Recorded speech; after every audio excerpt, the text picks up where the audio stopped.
Jadi materi kita hari ini lebih ke semua tanda baca akan saya kenalkan kepada kalian. Hanya saja kalau di PUEBI yang kalian baca, mungkin fungsi tanda baca itu akan lebih banyak gitu ya.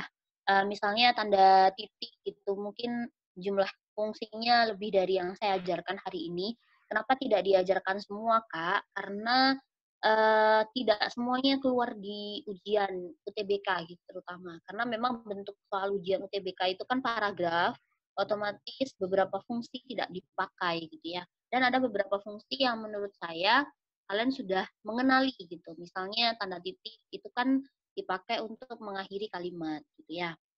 Nah, semua yang saya sajikan di sini itu bentuknya adalah kalimat-kalimat, tentunya penggunaan tanda bacanya sudah tepat semua. Jadi kalau adik-adik nanti ketemu dengan kalimat atau soal yang mengacu kepada fungsi yang hari ini saya kenalkan, maka yang jadi acuannya adalah kalimat yang saya berikan gitu. Insya Allah sudah tepat. Jadi kalau ada di luar misalnya tidak tepat, nah itu berarti atau tidak sama dengan contoh yang saya berikan, langsung divonis sama adik-adik bahwa itu tidak tepat gitu ya, atau ejaannya salah. Eh, Ini yang pertama, itu fungsi pada tanda titik. Jadi fungsi tanda titik di sini sudah saya tuliskan yang akan keluar. Sebenarnya fungsinya yang saya kenalkan di tanda titik ini hanya 3 fungsinya. Cuman yang terakhir ini, nomor 3 dan 4 itu dia berkaitan gitu. Jadi saya berikan contoh yang berbeda supaya kalian notice gitu ya, di mana perbedaannya. Yang pertama, ini mungkin kalian sudah tahu ya, di sini ada kalimat ia mengerjakan soal pukul 13.34.50. Ini fungsi tanda titiknya ada di sini. Jadi selain dipakai untuk akhir kalimat, dia dipakai untuk memisahkan bagian jam, menit, dan detik. Ya, jadi dipakai untuk memisahkan 3 opsi itu. Jadi kalau kalian mempunyai jam beker di rumah yang mungkin bentuknya masih memakai tanda titik 2 itu belum tepat gitu ya. Atau barangkali mungkin di HP kalian itu bentuknya masih tanda titik 2. Nah, itu bisa disetting ya HP-nya ya. Diganti gitu ya. Kalau nggak bisa harus ganti HP ya karena HP-nya tidak Indonesia, tidak nasionalis. Penggunaan tanda baca aja belum tepat. Nah, saya juga mengingatkan di sini ada kata pukul ya. Mulai besok kita kalau mau menyebutkan atau menulis atau mungkin berbicara gitu ya, masalah jam ditanya orang ini jam berapa gitu ya, sebisa mungkin kalian menjawab dengan istilah pukul, jangan pakai jam. Bahkan kalau misal kalian berbicara, nanya gitu ya, sekarang pukul berapa ya gitu. Karena jam itu lebih ke objek benda yang menunjukkan penggunaan jam gitu ya. Jam dinding itu loh.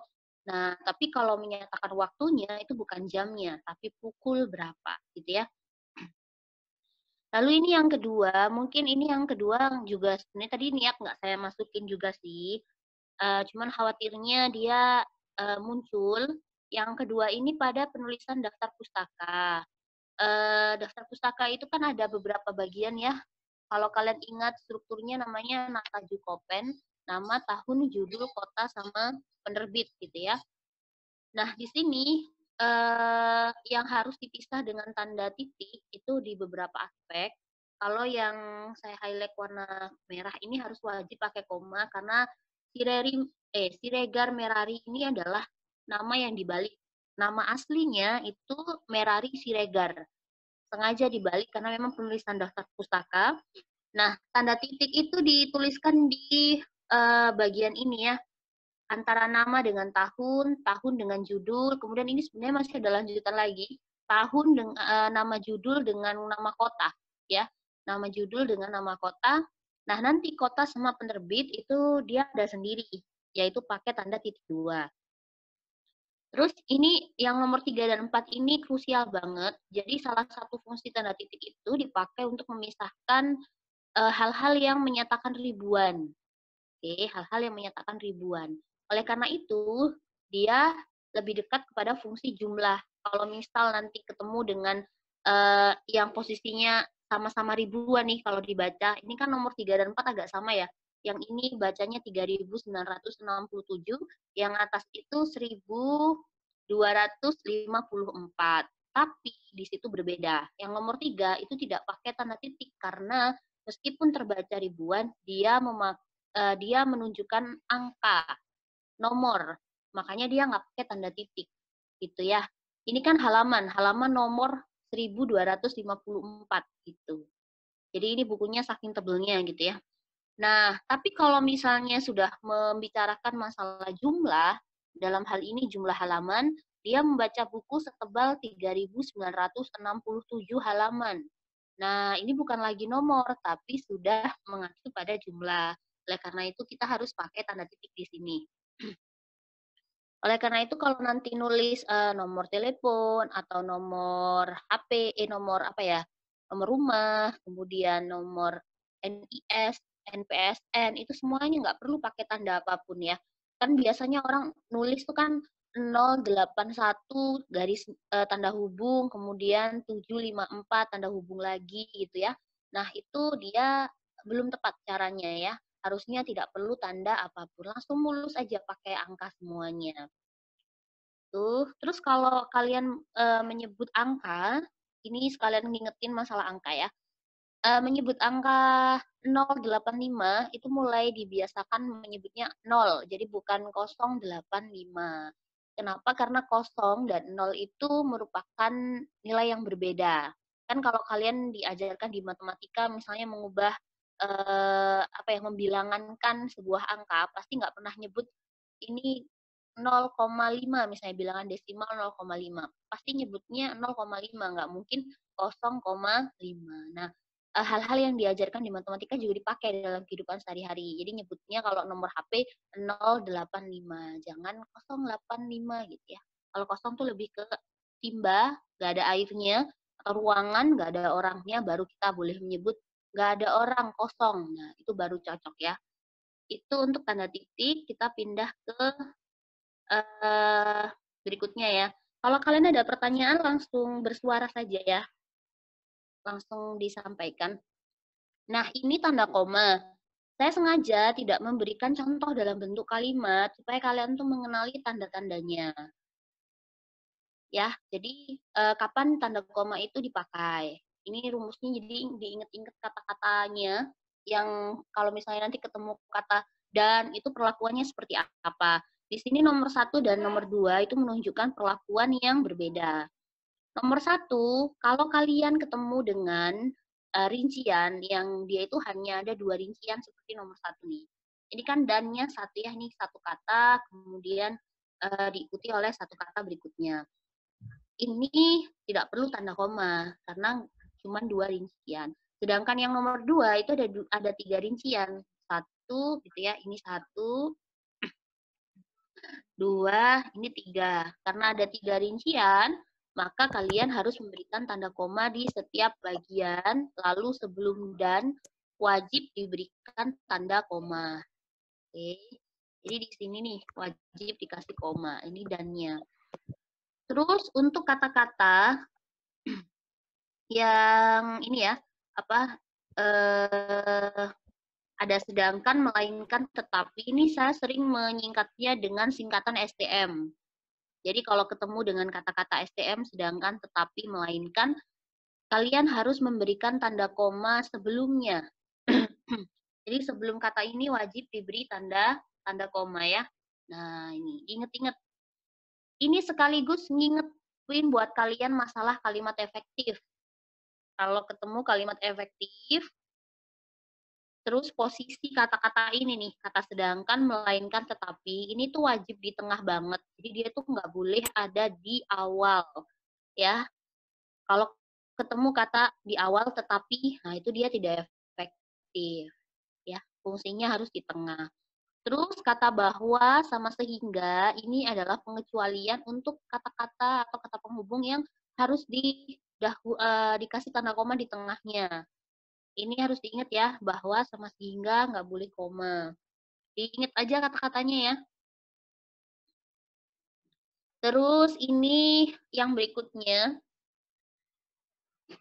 Nah, yang nomor 8, ini kalau dibaca gitu seolah ini apa ya Kak, aku bingung banget. Nomor 8 itu lebih ke fungsi pada kalimat langsung. Ini tanda petiknya kelihatan ya di sini. Tanda petiknya ada di sini nih. Ini tanda petiknya. Jadi kalimat langsung itu bagian di luar kalimat langsung dengan dalam kalimat langsung harus diberikan tanda koma. Ini untuk kalimat langsung ya. Ini mudah banget lah, kalian udah pasti tahu. Nah, yang penting banget tuh ini nih, kata-kata yang oleh karena itu, namun, jadi, oleh karena, oh sorry kok saya ulang lagi ya, ini akan tetapi ya, tadi niatnya nulis. Ini semua disebut sebagai kata konjungsi antar kalimat. Jadi dia tidak boleh ada di tengah. Ini sekaligus kalimat efektif. Kalau nanti ketemu ada di tengah, dia salah ya. Dia harus di depan, kemudian dipisah dengan tanda koma, barulah kalian boleh menulis kalimat selanjutnya. Dan garis-garis panjang yang saya tulis di sini ini menunjukkan kalimat ya. Cuma sengaja saya kosongin supaya kalian mengenali di mana harus meletakkan tanda koma. Terus nomor 13 dan nomor 14, kata wah sama oh itu termasuk kata seru. Setelah kata seru, diberikan tanda koma. Ini untuk fungsi kata seru. Berikutnya ini lebih ke ini ya, penulisan kata konjungsi atau kata penghubung dalam kalimat majemuk bertingkat. Dalam kalimat majemuk bertingkat, kata ketika, sebelum, sesudah, setelah, karena, jika, apabila, andai, dan teman-temannya ini dengan kata kalau itu kita sebut dia itu sukanya pindah-pindah gitu ya. Makanya dia berbeda dengan kata yang sebelumnya nih kayak sedangkan, tetapi, melainkan, sama yang sehingga dan bahwa dia nggak bisa dipindah ke depan, dia pasti di tengah. Sementara kata-kata yang ini tadi yang saya bacakan ketika dan kawan-kawan, dia pasti bisa di depan, bisa di tengah. Nah, kapan dia harus diberikan tanda koma dalam kalimat itu? Ketika kata ini yang sudah saya warnai merah, pink, ini berada di depan. Jadi kalau di depan, baru kasih koma di tengah. Kalau dia ada di tengah, nggak perlu koma. Ya, ini perbedaan yang paling mendasar. Ini untuk menulis yang Jakarta Indonesia ini untuk menuliskan ini ya, kalau dalam kalimat misal nama kota dan nama negara disebut secara bersamaan, maka kalian harus menuliskan atau memisahkan kedua kata itu dengan tanda koma. Berikutnya ini gelar ya. Gelar dengan nama itu harus diberikan tanda koma untuk membedakan penulisan gelar dengan penulisan singkatan nama. Kalau misalnya SAG ini difungsikan untuk penyingkat nama, orang jadi tahu kalau itu tidak ada tanda koma. Gitu ya. Kalau ada tanda koma, oh ini gelar. Ini simpelnya seperti itu ya. Terus, nah ini yang penting banget. Ya, ini penting banget. Jadi kalau misalnya kalian ini ya, sudah paham yang tadi-tadi tuh yang sudah saya jelasin, ada pengecualian gitu ya. Atau maksudnya kalian harus berhati-hati. Kenapa, Kak? Karena fungsi yang terakhir ini memang dia mengacaukan semua fungsi yang sudah kalian ingat di depan. Namanya adalah keterangan tambahan. Keterangan tambahan itu kan dia mengapit mengapit satu klausa gitu, kemudian dia diberikan 2 tanda koma. Letaknya itu selalu membuat apa ya, membuat jadi kacau misalnya nih, yang saya highlight ya. Kata karena tadi di tengah kan saya udah bilang ya, kalau ada di tengah sebelumnya nggak boleh koma. Tuh, karena dia termasuk konjungsi yang bisa pindah-pindah gitu kan. Di sini pada nomor 1 dia dilanggar gitu kan, di depannya ada tanda koma. Nah, ketika ketemu dengan kalimat seperti ini, jangan langsung divonis bahwa kalimat ini tidak efektif, bukan ya. Dia tetap efektif dari segi kalimat kalau kalian cek dulu nih, depannya ada koma, terus depannya lagi di reverse gitu ya. Oh, ini ternyata di depannya ada 2 koma. Kalau di depannya ada 2 koma, maka ini efektif. Tapi kalau di depannya ada 1 tanda koma, maka dia tidak efektif. gitu ya.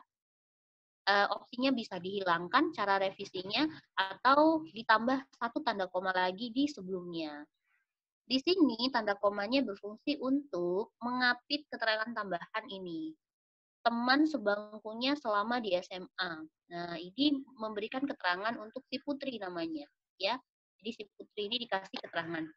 Sama halnya dengan ini ya, pengusaha itu menjelaskan. Nah, di sini ada kalimat sambil mengemas donat buatannya ke dalam kotak.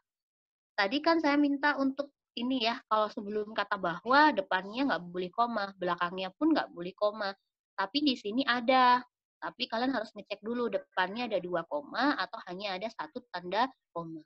Gitu ya. Kalau ada 2 tanda koma seperti contoh ini, maka ini disebut sebagai kalimat efektif. Tanda bacanya sudah tepat. Oke. Kita pindah ke tanda titik koma ya. Kita pindah ke tanda titik koma. Oke. Tanda titik koma ini, kalau kalian perhatikan, memang fungsinya memang sedikit banget ya. Dia tidak seluas tanda koma gitu. Bentuknya sudah pada tahu lah ya, tanda titik koma, titik, kemudian bawahnya ada tanda komanya gitu. Yang pertama, dia fungsinya untuk memisahkan dua bagian dalam satu kalimat majemuk setara yang dia itu kedudukannya setara. Nah, di sini kalau kalian cek gitu ya, dia sedang tidur, adiknya sedang membaca.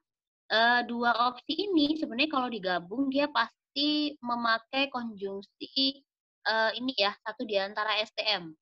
Nah, dia sedang tidur, sedangkan adiknya sedang membaca. Jadi dia bisa pakai konjungsi sedangkan, tapi kalau opsinya itu dihilangkan gitu ya, bisa diganti dengan tanda titik dua asal kedudukannya setara. Lalu yang kedua, ini untuk memisahkan dua bagian atau bagian jenis yang berbeda. Ini kalau kalian perhatikan ya, di sini ini kan ada dua hal yang sangat berbeda digabung dalam satu kalimat. Apel, mangga, jeruk, kemudian ada wortel dan bayam. Apel, mangga, jeruk itu kan kategori buah-buahan, sedangkan wortel dan bayam itu adalah kategori sayur-sayuran gitu. Dua kategori ini digabung menjadi satu dalam sebuah kalimat gitu. Nah, karena digabung jadi satu, otomatis kalian harus memisahkan antara dua bagian itu dengan tanda koma. Makanya kalau nulis rincian yang berbeda seperti ini, berbeda dalam kategori jenis, harus kalian kelompokkan, jangan diacak-acak gitu. Misalnya apel, wortel, bayam, jeruk, mangga, nggak boleh gitu ya. Jadi harus diurut, oh ini satu kategori, terus dipisah tanda titik koma, lalu kategori lainnya. Gitu. Jadi ini pemisahannya. Berikutnya ini tanda titik dua. Nah, kalau tanda titik dua lebih simpel. Ini saya berikan dua contoh yang berbeda. Ini fungsinya selalu berkaitan dengan hal ini. Kalau untuk penulisan pada apa ya naskah drama, kemudian biodata, ini nggak saya sertakan karena memang dia nggak keluar di UTBK. Ini ada dua hal di sini ya.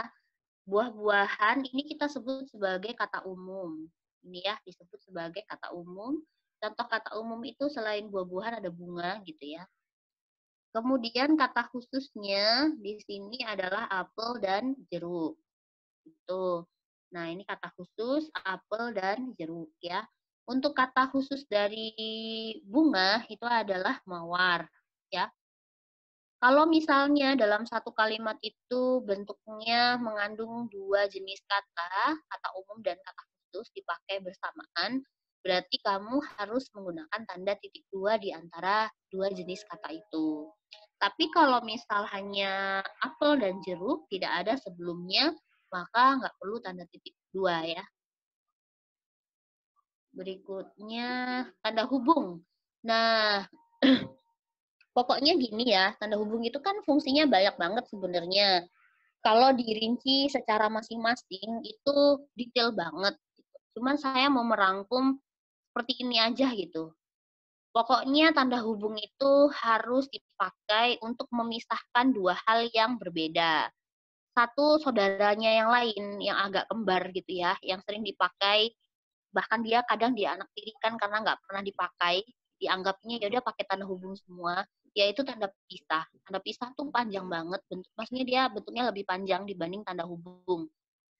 Tapi fungsinya beda ya. Kalau tanda hubung ranahnya ke sini nih, selain dipakai untuk kata ulang gitu ya. Atau kalau kalian misalnya dulu pernah ya belajar bahasa Indonesia terus nulis di kertas, kertasnya tuh sisa dikit di ujung. Ini kayaknya sayang deh kalau nggak ditulisin gitu kan. Kalian nulis beberapa suku kata, lalu sisa suku katanya kalian pindah di baris berikutnya. Itu juga pakai tanda hubung. Ini yang sering keluar di UTBK ya, terutama untuk soal-soal tidak diperbaiki. Nah, ini untuk memisahkan dua hal yang berbeda. Yang pertama, dia dipakai untuk memisahkan antara ini huruf tidak kapital dengan huruf kapital. Oke. Misalnya kalian mau pakai apa ya, kayak misalnya se gitu ya, atau meng gitu kan. Nah, ini kalau digabung harus dikasih tanda hubung ya, karena yang satunya nggak kapital, sedangkan di situ awalannya kapital. Lalu huruf dan angka, ini harus dikasih tanda hubung. Ini huruf dan angka dikasih tanda hubung juga. Kemudian sama ya, ini tahun juga mau di depan angkanya, mau di belakang angkanya, sama pakai tanda hubung. Lalu berikutnya ada ini ya, huruf dan singkatan. Kalau yang ini kan tadi huruf kapital ya, kalau yang ini huruf dan singkatan. Singkatan apapun ya, kalau digabung sama imbuhan tuh pasti harus dikasih tanda hubung. Terakhir, ini penting banget ya, sering banget keluar, penulisan antara bahasa Indonesia dengan bahasa asing. Nih ya, bahasa asingnya tentu harus kalian miringkan, lalu digabung dengan kata dalam bahasa Indonesia ya, di-upload. Nah, ini pakai tanda hubung. Pokoknya diingat-ingat ya, pakai memisahkan dua hal yang sangat berbeda. Lalu tanda pisah. Nah, ini tadi yang saya sebut ya, saudara kembarnya ya. Jadi tanda pisah tuh sering banget tidak dipakai gitu, karena orang ngambil simpelnya ya udah pakai tanda hubung aja. Karena alasan yang pertama, di keyboard komputer tuh nggak ada tanda pisah, adanya tanda hubung. Padahal kalau misalnya mau agak susah dikit gitu ya, jadi tanda pisah tuh bisa dibuat dengan mengetik tanda hubung 2 kali, barulah. Tapi nggak usah di spasi ya, tulisan ini nggak pakai spasi. Langsung digabung aja gitu ya, nanti langsung terbentuk tanda pisah. Nah, bentar-bentar, ini tadi belum saya ini kan ya, belum saya notisin. Jadi penulisan kemudian tanda hubung dengan kata Indonesia ini, dia nggak perlu adik-adik pisah dengan dengan spasi ya. Spasi, kemudian tanda hubung, lalu spasi lagi, dan kata Indonesia enggak ya, nggak usah di spasi, biarkan saja ya, biarkan saja. Nah, ini tanda pisahnya ya. Tanda pisah yang pertama itu fungsinya untuk memisahkan keterangan yang berbeda dari kalimat. Kalau yang tadi kan nyambung ya, kalau yang keterangan tambahan tadi yang pertama menjelaskan, oh ini si Putri siapa sih gitu kan. Terus kalau yang tadi penjualnya ngapain sih? Kalau di sini tuh beda dengan yang dibahas dalam konteks kalimat. Saya yakin saya yakin akan tercapai.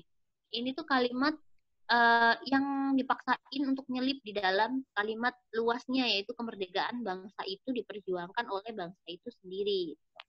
Kalau berbeda seperti ini, dia wajib pakai tanda pisah. Lalu yang kedua, ini bermakna sampai dengan. Jadi fungsinya ini ya. Fungsinya ada dua di sini. Keterangan yang berbeda, lalu sampai dengan. Jadi hal-hal yang bermakna sampai dengan itu pakainya tanda pisah.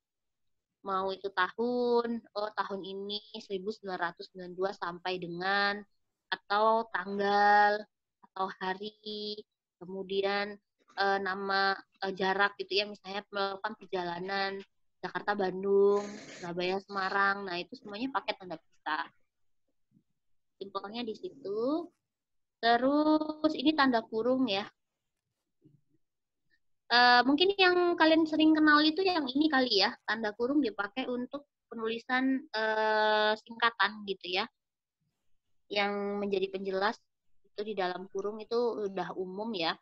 Nah, kalau misalnya nanti ada misalnya kalian ingin menginformasikan gitu ya keterangan itu, nah itunya itu kalian nggak perlu apa ya, biar pembaca tuh nggak perlu mereverse gitu ya ke kalimat sebelumnya, kalian langsung ngasih di sini lihat tabel 10 gitu. Nah, itu perlu tanda kurung juga boleh. Terus nomor 3 ini maksudnya apa Kak? Kenapa kata kota di apa namanya dimiringin, dimasukin dalam tanda kurung gitu ya. Jadi kata kota itu sama kedudukannya dengan kata negara gitu ya. Dia tuh nggak pernah ditulis dalam sebuah kalimat. Makanya kalau kalaupun dia ada gitu ya, biasanya di apa namanya dimasukin dalam tanda kurung seperti ini gitu ya. Atau kadang dia dikapitalin aja udah cukup gitu. Kalau perlu nggak perlu ditulis juga nggak apa-apa ya, karena memang dia itu kayak apa ya, kayak mubazir seperti penulisan warna merah gitu. Karena orang sudah tahu oh Surabaya itu nama kota, nggak mungkin disebut negara. Lalu faktor produksi menyangkut, nah ini poin-poin ya. Saya rasa kalian sudah memahami sih bagian ini. Jadi saya skip. Tanda kurung siku. Nah, ini perpanjangan dari yang tadi ya. Bentuknya kotak gitu. Dia masuk. Jadi kalau kalian menuliskan sudah dalam tanda kurung, lalu ada dalam tanda kurung siku. Nah, ini fungsinya kurung siku gitu ya. Jadi ini kan ada dalam tanda kurungnya. Oh sorry sorry kok, saya lupa belum ini ya, belum apa nutup lagi gitu ya. Harusnya ada di sini nih. Kedua proses ini harusnya ditutup setelah kata 38. Nih ya, harusnya ditutup di sini ya. Sorry, kelupaan tadi ya. Ini harusnya dikasih tanda kurung karena memang dia masih lanjutan gitu dari perbedaannya dibicarakan di dalam buku. Kemudian kita mau infoin, oh lihat halaman ini gitu. Ya, jadi ini buat hal yang sifatnya bertumpuk untuk tanda kurung dan kurung siku. Ini tanda petik ganda. Ini dia apa ya? Sering keluar juga di UTBK. Tanda petik ganda sama tanda petik tunggal. Kalau fungsinya tanda petik ganda, itu yang pertama untuk di soal di kalimat 1 ya, saya belum siap ini untuk kalimat langsung. Sementara yang nomor 2, bacalah bola lampu. Kemarin sudah saya singgung tulisan judul-judul artikel, judul bab gitu ya, atau judul syair. Nah, semuanya itu harus menggunakan tanda petik ganda. Terus yang ketiga, ia memakai celana cutbray. Ini contohnya untuk istilah-istilah yang kurang umum diketahui oleh orang gitu ya. Nah, ini kalian memberi tahunya dalam bentuk dituliskan dalam bentuk tanda titik dua seperti ini. Lalu yang keempat, ini untuk julukan. Misalnya kalian kan kalau ada temen gitu pasti suka beri-beri julukan ya. Nah, ini kalau ada julukan buat temen, pastilah dalam tanda petik seperti ini. Ini julukan si tower gitu. Berikutnya ini tanda petik tunggal yang sering keluar itu fungsinya di kalimat yang kedua, ya. Itu kan ada tulisannya lockdown gitu ya, pembatasan. Nah, yang kedua ini dia dipakai untuk memberikan makna yang ditulis langsung atau arti kata yang ditulis langsung berdekatan dengan istilah bahasa Inggrisnya. Ini kan istilah bahasa Inggrisnya ya, kata lockdown. Nah, terus kita mau ngasih artinya langsung gitu. Ini nggak pakai tanda kurung, tapi pakai tanda petik tunggal gitu di sebelahnya langsung. Terus dia dipakai juga untuk seperti ini nih penulisannya ya. Tadi aku mendengar bunyi kerasak kerusuk gitu. Itu kan bunyi khas gitu atau bunyi khusus gitu. Yang tokoh itu ketika menyampaikannya ditirukan gitu. Kerasak kerusuk. Nah, dia harus dipakai tanda petik tunggal. Ini kedudukannya sama sih, fungsinya sama kayak tanda kurung siku tadi ya. Jadi dia apa? Kalau sudah ada tanda kurung, nah dia pelengkapnya ini sudah ada tanda petik ganda, ya dia harus tanda petik tunggal. Ini yang terakhir gitu ya, ini fungsi tanda yang terakhir yaitu tanda garis miring. Yang pertama itu dipakai untuk menuliskan nomor surat gitu. Setiap kode ini kan nomor suratnya 7, kemudian PK, lalu tahun. Nah ini setiap bagian dipisah dengan garis miring. Jalan Mujair 2 ini alamat ya, pasti sudah pada tahu untuk memisahkan gangnya dengan nomor rumah pakai tanda garis miring. Terus paket dikirim jalur darat atau laut. Nah, nomor 4 ini fungsi apa namanya garis miring dipakai untuk kata atau ya, maknanya adalah kata atau jalur darat atau laut. Jadi bisa dipakai menggantikan. Sementara tahun pelajaran 2020, 2020, sorry, 21 ini ya. Maksudnya kok kejauhan sekali nih kalau kurikulum ya. Nah, ini ya, ini bukan sampai dengan maksudnya ya. Jadi ini maksudnya itu atau gitu ya. Sama juga ini fungsinya. Harga buku itu Rp 20.000. Nah, ini fungsinya untuk menggantikan kata per eksemplar. Ini sekaligus saya jelasin penulisan RP ya. Jadi penulisan RP itu mepet, setelah kata RP itu langsung diikuti dengan angka. Nggak boleh berjarak spasi ataupun diisi dengan angka lain nggak boleh ya. Itu alasannya karena kalau dikasih jarak itu bisa banget disisipi dengan angka lain. Dikasih tanda titik pun bisa berbentuk angka 1. Jadi baiknya tidak dilakukan penyespasian. Nanti lebih detail akan saya jelaskan di angka dan lambang bilangan. Ini jawabannya yang Charlie. Jadi penggunaan tanda seru setelah kata puas. Harusnya diganti tanda apa? Koma. Betul ya. Iya, jadi diganti dengan tanda koma, betul. Kalau sebenarnya tanda seru ini boleh dipakai karena memang ini dia apa ya, ungkapannya heboh gitu ya. Sekarang tanda seru tuh ada 2 fungsi gitu. Makanya kalau kalian baca resep-resep, misalnya masukkan makanan ini ke dalam freezer gitu ya. Itu kan pasti pakai tanda titik kan. Kenapa? Karena dia bukan perintah yang keras, bukan sesuatu yang harus seruan gitu ya. Kayak di kalimat ini kan, wah kamu memang hebat, Dra. Ini kan seruan yang lebih tinggi gitu ya, pakai nada tinggi. Jadi dia harus pakai tanda seru. Oke. Berikutnya nih, soal nomor 2. Ini ada 1, 2, 3. Kalimat yang ke-16 diawali dengan buku-buku, diawali dengan buku-buku ini, maka kesalahannya ada di jawaban C ya. Seharusnya penggunaan tanda titik koma digunakan dalam perincian frasa atau klausa, jadi bukan di situ ya. Oke, ini untuk soal yang ini. Berikutnya, nah, ini kayaknya terakhir deh. Ya, karena dia rinciannya baru 2 ya. Jadi dia tidak perlu menggunakan tanda titik koma, tanda koma. Selain tanda koma di sini, kesalahannya juga di sini ya. Memang sudah seharusnya ini nggak perlu koma, jadi langsung bablas aja gitu. Jadi ini di nomor 7 ya. Jadi memang soal apa ya? Ini kebanyakan memang di penggunaan koma, kemudian tanda hubung ya. Itu sering banget keluar di 2 tanda baca itu ya, tanda hubung